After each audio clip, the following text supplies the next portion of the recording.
Hi! In front of me is an Android 13 and today I would like to show you how you can change and customize the movie keyboard on this smartphone. First of all, you need to open Settings and scroll all the way down. Now choose System and click on Languages and Input. Then select On-Screen Keyboard and Gboard. Finally click on Theme and scroll down. Now you can choose Show More over here to see all available ones. Click on the best one for you. Manage keyboarders and finally choose Apply. As you can see, when I go back, theme of my keyboard has changed.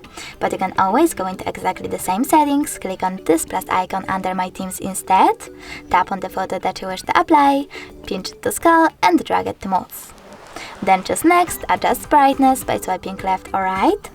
Tap on Done, manage keyboarders and select Apply. If you wish to edit this keyboard, you can do that by clicking on it, tapping on this pen icon and making your changes. So when I go back this time, as you can see, theme of my keyboard was successfully customized with an image.